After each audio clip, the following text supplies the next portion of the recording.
Bagaimana dalam agama Islam seorang muslim karena jabatannya dia memberi izin berdirinya rumah ibadah seperti kelenteng, gereja, dia dapat dosa jariah. Dia dapat dosa jariah, mengalir terus. Halo warga intelektual sekalian, wah gila. Brr, luar biasa. Guys, saya tuh nggak habis pikir ya, kenapa ada pemuka agama yang mengatakan bahwa, ya seperti yang ada di video barusan, kalau kita memberikan izin pembangunan rumah ibadah, kelenteng, gereja, dan lain sebagainya, maka kita punya dosa jariah. Wow. Gila, luar biasa. Nah, yang jadi pertanyaan, apakah ini alasannya kenapa warga Konoha itu banyak mempersulit izin rumah ibadah? Apakah ini alasannya kenapa banyak warga Konoha itu membubarkan paksa ibadah orang lain? Apakah ini alasannya? Kemudian, apakah ini alasannya kenapa Ustaz Abdul Somad ini diblokir gitu, atau di-banned, dilarang di Singapura, dilarang di Timor Leste, dulu di Bali dilarang. Baru-baru ini ada penolakan di Kalimantan. Jadi, apakah ini alasannya gitu? Banyak tuh ya orang yang mengatakan, terutama pendukung Ustaz Abdul Somad. Pendukung Ustaz Abdul Somad mengatakan, Ustaz Abdul Somad itu dihadang di jalan. Ini bentuk daripada intoleransi. Kata pendukung Ustaz Abdul Somad. Nah, yang jadi pertanyaan, apakah ini playing victim atau tidak? Kenapa Ustaz Abdul Somad itu dihadang di jalan? Itu kan yang jadi pertanyaan. Kenapa dia diblokir di beberapa negara? Kenapa dia ditolak? Apa alasannya? Itu yang jadi pertanyaan besar. Saya tidak berpihak di video ini ya. Saya akan bongkar dari sudut pandang yang ilmiah. Kemudian, selain itu, kalau saya perhatikan, apa yang diucapkan oleh Ustaz Abdul Somad ini, apakah ini ada di Quran gitu? Dia mengatakan bahwa kalau memberikan izin pembangunan rumah ibadah itu dapat dosa jariah gitu. Nah, yang jadi pertanyaan, apakah ini ada di Quran? Apakah ini ada di hadis? Apakah ini karang-karangan Ustaz Abdul Somad? Kalau ini karang-karangan daripada Ustaz Abdul Somad, maka yang menista agama Islam itu sendiri adalah Ustaz Abdul Somad. Jadi Anda, pendukung Abdul Somad, Anda harus berpihak pada Quran Anda, berpihak pada hadis Anda. Bayangkan kalau tidak ada ayat yang mengatakan bahwa memberikan izin pembangunan rumah ibadah terhadap agama lain itu bagian daripada dosa jariah. Kalau nggak ada ayatnya di Quran, kenapa Anda tidak mengkritik Abdul Somad? Jadi itu artinya saya menyelamatkan agama Anda. Jadi itu artinya, ya kalau Ustaz Abdul Somad ini ngarang, nggak ada di Quran, nggak ada di hadis, ayat-ayat yang mengatakan seperti yang dia katakan, itu artinya dia berusaha merusak agama Islam dari dalam. Bagaimana fakta yang sebenarnya? Langsung saja kita ke pembahasannya. Mari kita gaskan.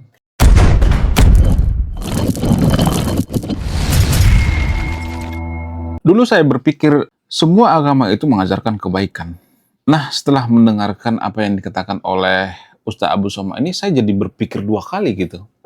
Benarkah pemuka agama itu mengajarkan kebaikan? Benarkah agama itu mengajarkan kebaikan? Artinya gini, Ustaz Abdul Somad mengatakan bahwa ya memberikan izin pembangunan rumah ibadah, kelenteng, gereja, dan sebagainya itu sebenarnya ya, ada dosa jariah misalnya. Nah, yang jadi pertanyaan, bagaimana mungkin ya seorang pemuka agama mengatakan seperti ini?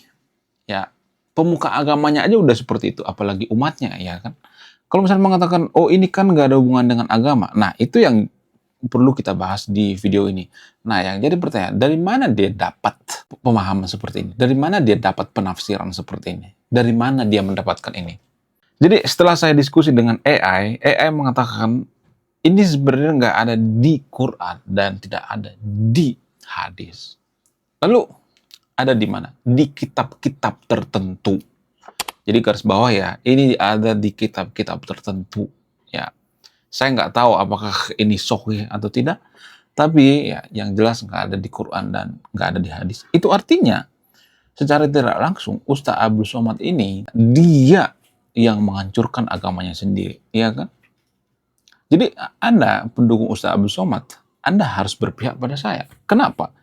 Ya karena ya hal-hal seperti ini tidak boleh di Konoha ini mencederai persatuan dan kesatuan. Ada banyak hal yang dilanggar oleh Ustaz Abdul Somad. Apa itu? Pancasila dia langgar. Undang-undang juga dia langgar. Apakah ada undang-undang yang mengatakan kita, misalnya nih ya, mendirikan rumah ibadah, kita memberikan izin, ya, lalu kita dapat dosa jariah, apakah itu ada di undang-undang? Nggak ada kan? Dia melanggar undang-undang, melanggar Pancasila, melanggar kerukunan. Jadi penista agama yang sebenarnya itu adalah Ustaz Abdul Somad. Ya, jadi itu artinya saya itu menyelamatkan agama Anda sebenarnya. Teman-teman Muslim yang nonton video Anda, saya itu menyelamatkan agama Anda, membersihkan agama Anda dari fitnah-fitnah seperti ini. Ya kan, kalau tidak ada di Quran, nggak ada di hadis, nggak ada. Coba mana ada ayat yang mengatakan seperti itu? Adanya di kitab-kitab tertentu gitu. Nah, bagaimana dengan kitab-kitab tertentu? Kitab-kitab tertentu itu kan itu sebenarnya penafsiran. Penafsiran itu definisinya apa sih? Penafsiran itu hasil olah pikir manusia, pendapat manusia. Jadi kalau kita mengatakan seperti ini, oh ini kan penafsiran dan sebagainya. Lah, apakah kita bisa sembarangan menafsirkan sesuatu? Nggak bisa kan? Ya, jadi kalau Anda waras, Anda pasti berpihak pada saya, bukan berpihak pada Ustaz Abdul Somad. Kalau Anda berpihak pada Ustaz Abdul Somad, kayaknya Anda itu harus diperiksa gitu ya, kejiwaannya gitu. Ya, jelas-jelas itu nggak ada di Quran, nggak ada di hadis juga gitu. Ya, itu yang jadi permasalahan. Kemudian kalau misalnya mengatakan, ya, oh dia kan ngomongnya di dalam masjid misalnya. Nah, yang jadi pertanyaan, kalau Ustaz Abdul Somad mengatakan seperti itu di masjid, bolehkah agama lain mengatakan hal yang sama? Misalnya agama Kristen ngomong seperti itu di gereja misalnya. Ya kan? Misalnya di provinsi mayoritas Kristen ya. Ya jangan diplesetin ya. Ini hanya contoh ya, misalnya. Bolehkah gitu ya? Kita mengatakan, "Oh, kalau pendirian masjid, oh ini bla bla bla, ada dosanya misalnya." Bolehkah seperti itu pendeta mengatakan seperti itu? Nggak boleh kan? Jadi bagaimana kalau dibalik? Itu yang jadi permasalahan. Bagaimana kalau misalnya nih ya, umat agama lain seperti agama Buddha misalnya, agama Konghucu, agama Hindu misalnya, orang-orang Bali misalnya mengatakan seperti itu. Apakah itu melukai? Iya kan? Kalau Anda waras, berarti Anda harusnya berpihak pada saya gitu. Karena saya itu membersihkan agama Anda. Jadi jangan berpikir saya memojokkan agama Anda. Bukan. Saya membersihkan agama itu dari orang-orang ya, orang-orang seperti ini, orang-orang yang intoleran gitu. Ya, jadi itu yang jadi permasalahan. Kalau misalnya Ustaz Abdul Somad mengatakan, gue kan ngomongnya di rumah ibadah. Rumah ibadah itu, ya kalau di Konoha, kita kan negara itu negara berketuhanan ya. Pancasila mengatakan bahwa kita berketuhanan yang Maha Esa. Kalau kita bertuhanan yang Maha Esa itu artinya agama itu bukan privasi lagi, publik. Lalu kalau dia ngomong seperti itu di rumah ibadah, itu bukan privasi, itu publik. Lagian direkam ya kan. Dia juga sadar kok direkam. Sama ketika dia mengucapkan bahwa di salib itu ada jin kafir. Ya, apakah dia bisa membuktikan bahwa di salib itu ada jin kafir? Nggak bisa kan. Kalau dia nggak bisa membuktikan bahwa dia itu sebenarnya orang yang berbohong gitu. Ya, jadi saya tuh nggak habis pikir kenapa ada pendukung dari Pak Ustaz Abdul Somad. Jelas-jelas dia mengucapkan kata-kata yang tidak ada di Quran gitu, nggak ada di hadis gitu. Apakah ada di Quran atau di hadis yang mengatakan bahwa ada jin kafir di salib? Coba mana datanya? Bantah pakai data gitu. Ya, jadi ini sebenarnya yang merusak agama Anda. Pemuka agama seperti ini yang merusak agama Anda. Teman-teman Muslim, ya ini sebenarnya yang merusak agama Anda. Bukan saya. Ya, bukan orang lain. Orang lain cuma menanggapi gitu. Ya, yang mulai duluan kan Ustaz Abdul Somad kan. Ya, apakah ada pendeta yang mengatakan bahwa ya di agama lain itu ada jin gitu? Apakah ada pendeta yang mengatakan, oh jangan ngasih izin pembangun rumah ibadah orang lain? Apakah ada seperti itu? Kalau ada, saya akan bahas di next video. Saya benar-benar netral. Saya tidak berpihak pada siapapun di sini. Ya, jadi kita harus memikirkan bagaimana dengan sebaliknya gitu. Jangan cuman kepentingan pribadi kita gitu, karena kita takut jadi minoritas, maka kita mempersulit pembangunan izin rumah ibadah. Itu licik namanya. Itu mencederai persatuan dan kesatuan. Jadi kalau ada yang mengatakan dia kan ngomongnya di ruang privasi, dia kan ngomongnya di masjid. Masjid itu bukan ruang privasi, itu ruang publik. Kenapa? Karena kita sudah berketuhanan yang Maha Esa, Pancasila. Ya kalau enggak ya jangan ini dong ya, jangan mengatakan bahwa kita itu negara Pancasila gitu. Kalau negara Pancasila berarti berketuhanan yang Maha Esa. Ya, sila pertama kan ketuhanan yang Maha Esa. Jadi kalau ada pemuka agama ngomongin Tuhan di rumah ibadah, itu bukan masalah publik. Itu bukan masalah privasi, itu masalah publik. Itu tidak bisa dikatakan masalah publik. Ya, kemarin kasus dari Pak Ustaz Abu Somad itu kan dia mengatakan, gue kan ngomongnya di ranah privasi, bukan ranah publik. Gue kan ngomongnya di rumah ibadah. Ya, walaupun lu ngomongnya di masjid, itu ranah publik ya. Kemudian, itu, apakah Konoha akan hancur kalau banyak pemuka agama seperti ini? Yes, akan hancur berantakan. Jadi kalau Anda tidak bisa dinasehati, kalau Ustaz Abu Somad nggak bisa dinasehati, maka yang bisa menasihati Anda itu adalah peristiwa, perpecahan. Jadi kalau warga Konoha itu banyak yang memisahkan diri dari Konoha, saya tidak nyuruh ya. Kalau misalnya banyak provinsi yang memisahkan diri dari Konoha, ya misalnya minta merdeka, Anda harus tanggung jawab, Ustaz Abu Somad. Karena Anda sebenarnya yang memulai perpecahan. Anda yang merusak agama Anda. Jadi ini, mohon maaf ya, ini orang yang sangat bodoh sekali. Kenapa saya mengatakan? Secara tidak langsung dia menghancurkan agamanya dan menghancurkan negaranya sendiri, menghancurkan dirinya sendiri. Ada 3 yang dihancurkan sekaligus. Dia mengatakan bahwa mempersulit izin rumah ibadah itu, ya seperti gereja itu, ada dosa jariah. Itu merusak agamanya sendiri, ya, merusak persatuan, itu yang kedua. Yang ketiga, merusak dirinya sendiri, merusak citranya sendiri. Ya kan? Apakah ini alasan kenapa dia ditolak di berbagai negara? Ditolak di Singapura, ditolak di Bali, ditolak di Kalimantan dan sebagainya. Harusnya Ustaz Abu Somad itu introspeksi diri. Jangan gara-gara Ustaz Abu Somad ini jago public speaking gitu. Jadi public speaking itu seperti pedang bermata dua, guys. Ya, orang yang jago public speaking itu, apa yang dikatakan itu seolah-olah terlihat benar, padahal tidak benar. Karena apa? Karena the power of public speaking. Jadi orang yang jago public speaking itu harus hati-hati ya. Saya harus mengakui bahwa Ustaz Abu Somad itu jago public speaking. Saya tidak berpihak pada siapapun di sini ya. Kalau benar saya katakan benar, kalau salah salah gitu. Ustaz Abu Somad ini public speaking itu di atas rata-rata. Dia memanfaatkan komedi dalam berdakwah. Dia terkenal karena dia lucu kan.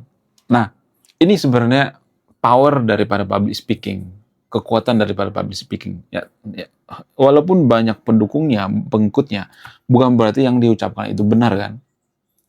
Itu yang saya kritik di video ini. Saya tidak ada urusan dengan Ustaz Abu Somad, masalah pribadi, nggak ada. Ya, jadi pemuka-pemuka agama di Konoha itu ada banyak yang jago public speaking. Ya, jago public speaking itu belum tentu apa yang dikatakan itu benar, terbukti secara fakta ilmiah dan sebagainya. Ya, itu yang perlu saya kritik ya. Kemudian selain itu ya, apakah ini alasannya kenapa ada banyak orang-orang yang membubarkan ibadah paksa, ada yang mempersekusi ibadah paksa seperti yang kita lihat akhir-akhir ini, ada banyak ya, tiap minggu ya ada kasus membubarkan ibadah paksa, ya persekusi dan sebagainya. Apakah ini alasannya? Kalau ada yang mengatakan ini alasannya, tidak bisa disalahkan juga gitu. Ya, karena yang ngomong itu kan pemuka agama, makanya nggak boleh asal-asal jadi pemuka agama. Kalau kita perhatikan di agama lain, di agama Buddha, pemuka agama itu bukan asal-asal guys, ada sekolahnya. Bertahun-tahun diuji gitu. Ya, karena apa? Karena pemuka agama itu sangat mempengaruhi pola pikir masyarakat. Kenapa pemuka agama itu mempengaruhi pola pikir masyarakat? Karena masyarakat kita itu banyak yang berpikir, nggak semuanya tapi ya, banyak yang berpikir bahwa pemuka agama itu adalah wakil daripada Tuhan. Kalau pemuka agama ngomong A, mereka akan ngikut A. Ya, jadi untuk memajukan bangsa kita itu cukup dengan merubah pemuka agama. Ya, merubah pola pikirnya gitu ya. Pola pikir yang lebih toleran, lebih maju gitu. Lebih intelektual gitu.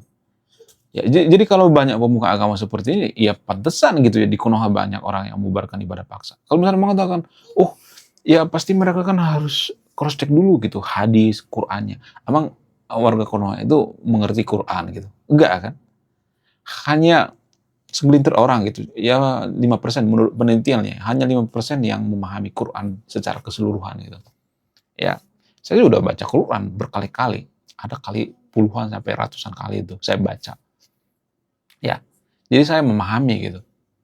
Ya, jadi Quran itu ya sebenarnya harus dipahami secara menyeluruh gitu, nggak bisa sepotong-sepotong gitu ya, nggak bisa. Kitab suci agama lain juga seperti itu, Bible juga seperti itu ya. Jadi jangan pilih kasih gitu. Warga Konoha kan seperti itu ya. Kalau kitab suci kita pahami secara menyeluruh, tapi kalau kitab suci orang lain kita ambil sepotong-potong. Nah, itu sebenarnya pemahaman yang keliru gitu ya. Jadi yang saya tekankan di sini ya, marilah kita berkesadaran kita sebagai kaum intelektual. Ya, harapan bangsa kita cuma kita sebagai kaum intelektual. Ya, bukan berarti saya mengatakan orang lain nggak peduli ya atau tidak berpendidikan gitu. Bukan seperti itu. Maksudnya gini-gini. Di suatu negara itu kaum intelektual itu nggak banyak. Ya, saya juga sudah menerima risiko bahwa channel saya itu nggak bakalan terlalu naik secara signifikan. Kenapa? Karena kaum intelektual senegara itu nggak banyak. Pasarnya itu dikit. Ya, walaupun kita dikit, ya kita harus bergerak dong ya. Jadi teman-teman yang nonton video ini, mohon share video ini ya ke teman-teman yang radikal gitu. Atau mohon share ke teman-teman kalian yang belum memahami gitu kitab sucinya gitu ya. Kemudian, ya kita nggak ada harapan lagi gitu. Artinya kita tidak berharap sama pemerintah. Kenapa kita tidak boleh berharap sama pemerintah? Karena pemerintah itu ya segimanapun Ustaz Abdul Somad pasti didukung. Karena apa? Karena Ustaz Abdul Somad ini banyak pendukungnya. Ya, banyak followernya. Jadi kalau Ustaz Abdul Somad mengatakan jangan pilih presiden A, jangan pilih calon gubernur A, maka tidak akan kepilih. Jadi ini berpengaruh.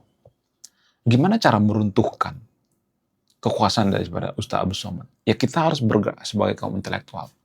Jangan diam aja gitu. Ya, negara kita itu tidak akan bisa jadi negara maju kalau kita tidak bergerak. Kalau kita tidak merubah pola pikir kita. Jangan berharap sama negara lain. Ya, kita jadi negara maju itu ya kita harus beraksi gitu. Ya. Jadi please lah ya, demi keutuhan bangsa kita. Ya, kalau Ustaz Abdul Somad ini nggak bisa dinasehati dengan kata-kata, kalau pengikutnya nggak bisa dinasehati dengan kata-kata, maka yang bisa menasehati mereka ini adalah perpecahan dan kehancuran bangsa kita. Kalian mau ya warga Konoha itu terpecah belah gitu hanya karena satu pemuka agama? Ya, jadi pemuka agama itu belum tentu benar karena mereka juga manusia. Ya, jangan menganggap bahwa pemuka agama itu utusan Tuhan gitu. Jangan ya. Wah, sekarang ini kan banyak pemuka agama yang kelakuannya nggak benar gitu ya. Ada banyak tuh ya. Ya, akhir-akhir ini kalau kita perhatikan, ya bahkan guru-guru gitu ya, nggak semuanya tapi disclaimer on-nya, guru-guru di pondok pesantren juga ada banyak yang bermasalah, nggak semuanya tapi disclaimer on-nya, ada juga yang bagus ya. Jadi itu yang perlu saya kritik. Menurut kalian gimana? Coba tulis di kolom komentar ya. Saya tidak berpihak sama yang nonton video ini ya. Ya, artinya saya tidak memberikan kesimpulan, ada yang memberikan kesimpulan. Silakan tulis di kolom komentar. Sebelum kita lanjut, jadi guys, kemarin ada yang nanya, lu apa sih kontribusinya bagi negara ini? Kontribusi saya ini guys ya, nulis buku, judulnya Budi Tanpa Pekerti. Ini temanya bahas tentang agama. Kemudian sama lupa, kisah dalam buku ini ada seorang kiai bingung memilih antara menyelamatkan hutan atau menyelamatkan 1000 anak yatim. Link pembeliannya ada di pin komentar video ini. Jadi endingnya apa ya? Saya penasaran ini. Saya jadi penasaran ini isinya apa. Beli juga beli. Link pembeliannya ada di pin komentar video ini. Oke guys, sekian video ini. Terima kasih sudah memahami. Saya warga intelektual. Salam rasional.